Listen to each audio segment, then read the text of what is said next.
Hi you guys, today we are reading the story about the Gum Chewing Rattler. The author is Joe Hayes and it's illustrated by Antonio Castro L. I like how they put this word of the title. It looks like pink bubble gum.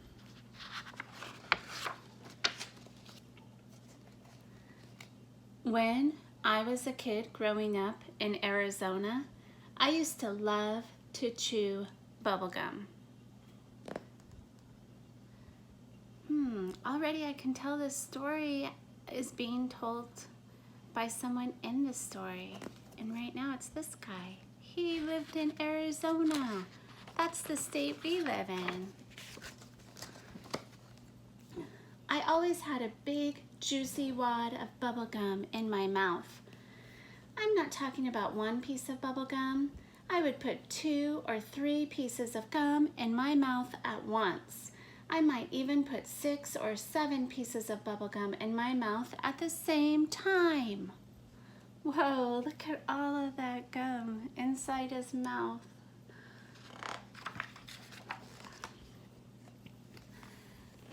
I would be chomping away on bubblegum all the time, even when I was in school. My teacher would see the wad in my mouth and snap, "Get rid of that gum." I had to take the gum out of my mouth and wrap it in some paper and throw it in the wastebasket. I didn't really care. I always kept another package of bubble gum right in my shirt pocket. See? He's got more in that little pocket of his shirt. Let me get close so you can see. Do you see those pieces inside there? He's got more. My mom was the one who would get really mad at me though, because I would forget to take the gum out of my shirt pocket. I'd throw my shirt in the wash with all the other dirty clothes.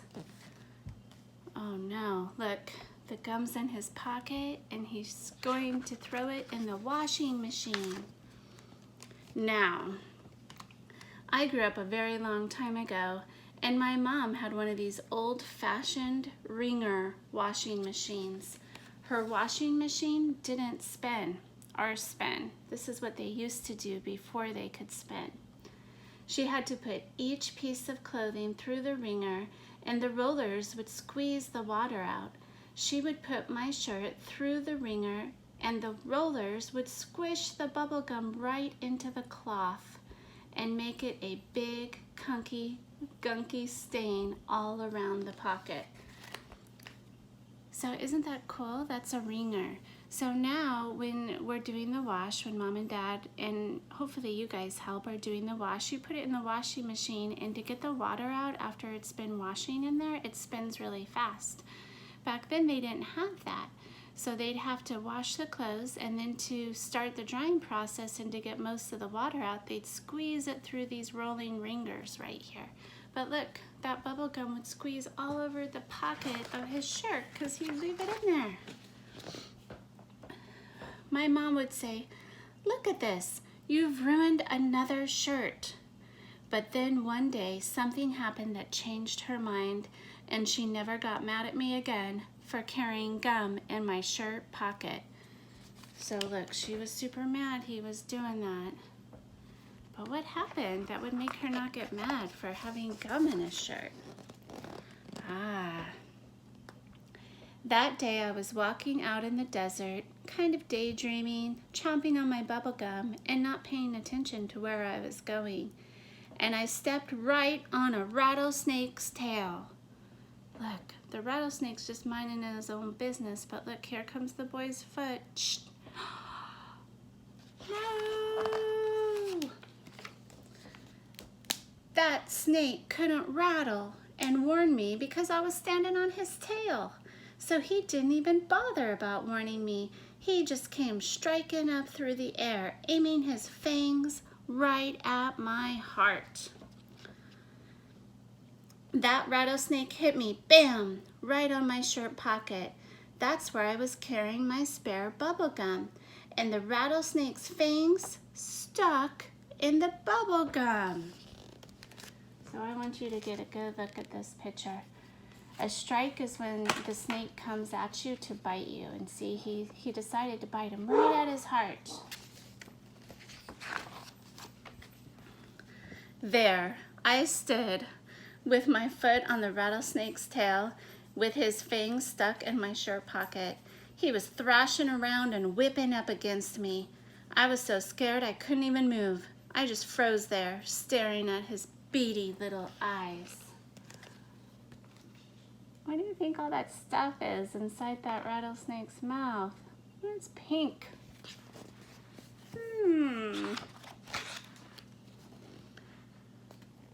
Those eyes were looking hate back at me. The snake started working his jaws all around, trying to get his fangs out of the gum so that he could get back at me and bite me really good. Look at that. He's moving his mouth around. He's mad at the boy. He's like, "You're standing on my tail." But, of course, as the snake was working his jaws around, trying to get his fangs out of the bubble gum, the gum kept getting softer and softer. The next thing I knew, there was a little pink bubble coming up out of the rattlesnake's mouth.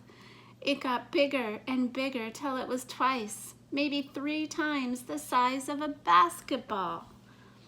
That snake blew a bubble 3 times the size of a basketball. So imagine 3 basketballs put together to make a bigger basketball. I got up all my courage. I brought my hand up slowly and pop, I broke the bubble. The snake went flying back and hit his head on a rock, and it knocked him out cold. He popped the bubble, and the snake went flying back from the force of all the air leaving the bubble, and he hit a rock and he was knocked out. That means it's like he went into a deep sleep. But that did take all my courage. I fainted. Fainted is when you fall asleep right away. I fell out in the other direction. I didn't come home for lunch, and my mom came looking for me.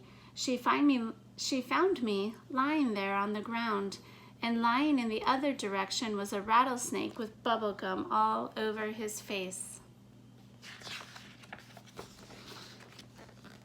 My mom asked me what had happened, and I told her the same story I just told you. You know what?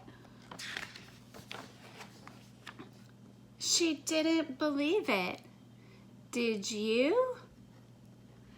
And look, this is the old man, because remember at the beginning of the story, he was sitting in front of a group of kids telling them the story. And then here he is pointing. I think this is so clever. The illustrator has him pointing to the picture of when he was a young boy telling his mom about the story that just happened. And look, in this picture, the little snake is looking at you, blowing a new bubble. And that's it. And the back is just a little bit about the author. So this story is really fun, and what I want you to do is I want you to come up with your own tall tale story.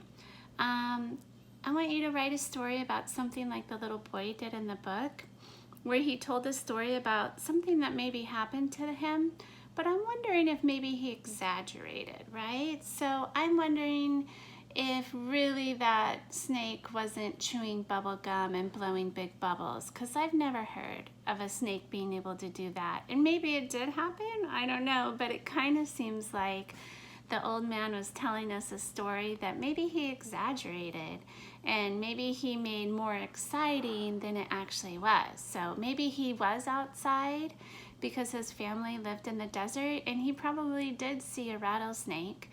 He probably did love to chew gum, so I bet he imagined this really cool story about how one day he was walking and he stepped on a rattlesnake and it got the gum in its mouth and blew a bubble. Because I don't think that could really happen. I think he exaggerated it, but I do think he lived in the desert, and I do believe he saw a rattlesnake, probably more than one, and I do believe he loved to chew gum and blow bubbles. So think of a fun story, maybe something that's happened to you, but make it even more exciting than it really was in real life. Add details that didn't happen using your imagination. So say that one time you went on a hike, maybe you saw a bumblebee and the bumblebee was chasing you around and you had to jump into a stream and hide and hold your breath until it flew away in order to get away. Or say that you were up camping one night and you heard a noise outside and you guys looked out your tent and it was actually a mountain lion standing out there roaring and roaring, and you had to get your flashlight and roar back to scare it away so that it would leave your tent. Think of a fun story of something that happened and try to exaggerate it and add details that are imaginative that you just come up with that would make it like more exciting, and write about it in your journals. You could use your white Gilbert Public Schools writing journal for this activity and then draw an illustration on it. Maybe you want it to be an illustration from the character in the story, from the part of the story that was the most exciting part of whatever story you're going to tell us. Or maybe you want to include yourself in the picture telling the story with one of the scenes from your story, because I think that's pretty clever. So try to think of something that's happened to you that was surprising, a little bit scary maybe, or unexpected, and then exaggerate it. Add details that didn't really happen, that when the reader reads it, they'll be like, whoa, you're kidding. The bee chased you all the way over there. It lifted you up and you were flying off your feet for a couple seconds. What? That's crazy. And have fun with it because you guys are super imaginative and creative and awesome. All right, have a great day. I'll see you later. Bye.